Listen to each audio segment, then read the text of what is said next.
Klevis. I'm going to be analysing a YouTube channel that I watched today. I'm going to be looking at some of the technical elements they use to present their news and how they show articles, interviews and whatnot. Here in my car! Sorry, so before I even start the video, one of the effects that I hope to emulate when filming our news package is their immediate presentation. Just the way they have just the two guys standing there mid-shot, mid-upper body shot, so you just see their t-shirts and you just see them. This helps create a closer connection to the audience. It makes them feel like they're kind of right up there. It also copies that style of broadcast news where usually you have like an anchor, a news anchor sitting at a desk, so you only see the top part of their suit. Here in my car, I feel... 2 seconds in, another feature I hope to definitely do is these lower thirds they have. Like, I don't like the style they used, as in it wouldn't suit our news package. It suits theirs because it's kind of blocky, robust, big, bold, white and red, which is obviously their color scheme. They've put their Twitter usernames there because outside of their work, they're both personalities. They're both internet personalities. So I like this effect because it helps the audience connect with the characters, with the personas a bit better. It helps them realize that outside of their work, they are also people too. And it's just both of their Twitters because they always, before they make videos, they usually talk about what they're going to put in the videos on their Twitters. So this is definitely an effect we'll implement as well. Safest of damn time! Last year, over 35,000 people in the US died in car accidents. So this is the first effect that I like. Whilst they're talking about something, they're talking about car crashes, just to give you some context.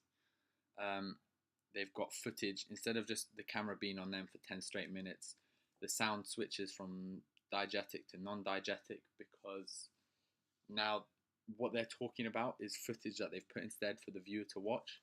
So this creates a good blend between sound and video because it's not footage so off-putting that they can't hear what they're not listening to what they're saying because they're so focused on the footage, and then the voiceover he's giving isn't so complex and long and dull that what he's saying draws attention from the video as well. They find a perfect blend.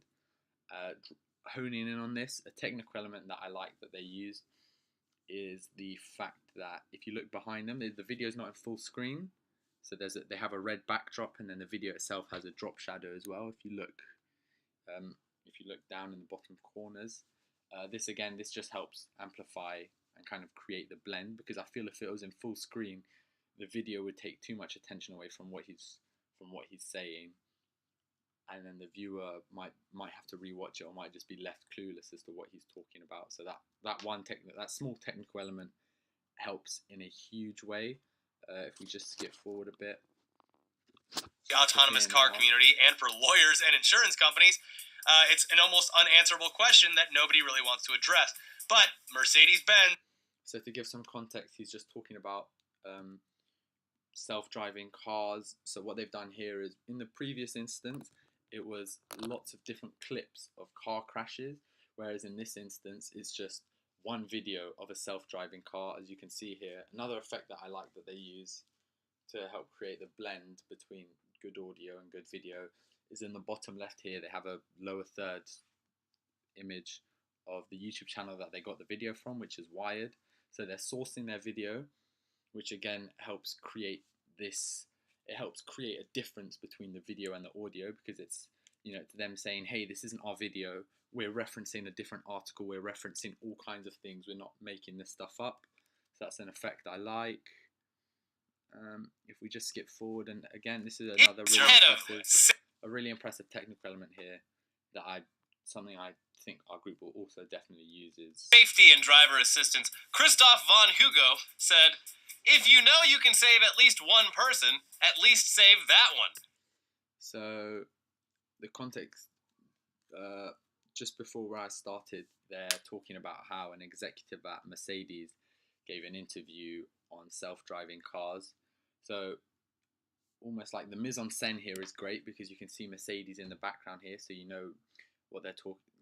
They're referencing Mercedes. This is obviously footage they have, and they obviously have the key executive that they're talking about here. But what I like is the audience themselves. Like, when you think about it, the footage they're using, you don't know if it's the footage from the exact interview, but because it's muted out, sorry, the footage is muted out and there's just this little text bubble here. I think this is a really good effect because, say the interview he gave, if it was to a newspaper, then it might be a bit harder to display what he's saying. But they've managed to find, obviously the guy they interviewed is a big name at Mercedes because they managed to find a video of him on the internet. So save the one in the car. If all you know for sure is that...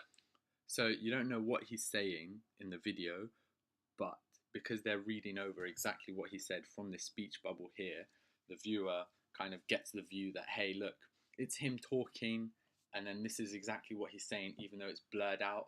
This creates a really good blend, and it's a new kind of refreshing way of presenting what someone said in an interview, rather than just playing the clip for 2 minutes, because if they wanted to do that, they could just go watch it themselves.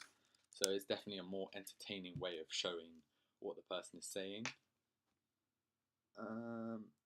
Another effect I like that they do is overall, according to a U.S. Department of Transportation study, 94% of cars...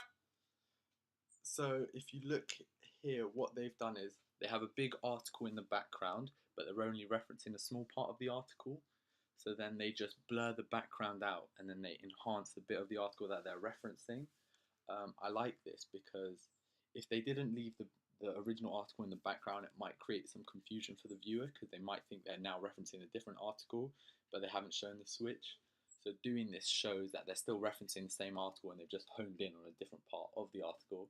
And then within that bit that they've honed in, another effect that I like they've used is they've just highlighted the exact statistic they're referencing. So if you listen, car crashes in the U.S. are caused by human error. So it's... So yeah, they enhance on an article, they enhance on a section within an article to talk about one bit, and then I like that they enhance even further to just highlight the exact bit that they're referencing. And the final effect I want to talk about is just here. Germans, again. The German government wants Tesla to stop calling it autopilot, damn it. Because, like us, they think it's just a bit misleading. Germany's transport minister recently sent a letter to Tesla saying, in order to prevent So the effect they've done here, and another effect they show, it's the same effect but in a different instance, is that they're talking about, the context is that the German government has written a letter to Tesla Motors asking them to stop referring to cruise control as autopilot because it's misleading for consumers. So the fact that they've singled out letter here, in the previous case, they managed to find video footage and then they can do the speech bubble. So even though the person's audio is muted out, the viewer associates them speaking with what they're saying. In this case, because it's the German government, what I like that they've done is they found a picture of the Reichstag, which is the German parliamentary building, and there's 3 German flags. So the viewer, if they don't know the Reichstag, then they immediately make the association of Germany just from seeing the 3 flags.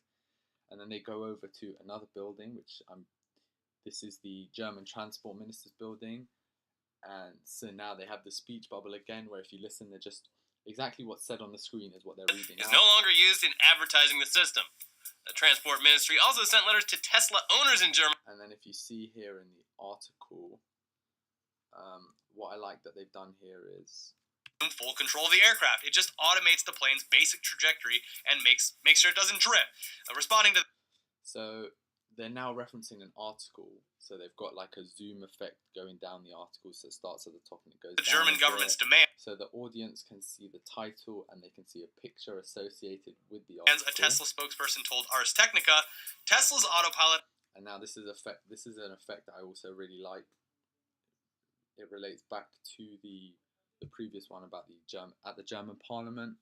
So when they're trying to condense one article into a small piece of text, they just reference a quote from the article and then they read that out, and then within that again they highlight it again. So it's just the same effect they're doing before, but in a different instance. Because in that case they're showing an article about road safety, so it's formatted differently. Whereas in this case they're showing a web page article. So obviously it's going to be formatted differently again because it's got the headline and the title. Again, they've blurred the background so the user knows that they're still referencing the same article. And if you listen, they're just reading out everything. Operates in conjunction with the human driver to make driving safer and less stressful.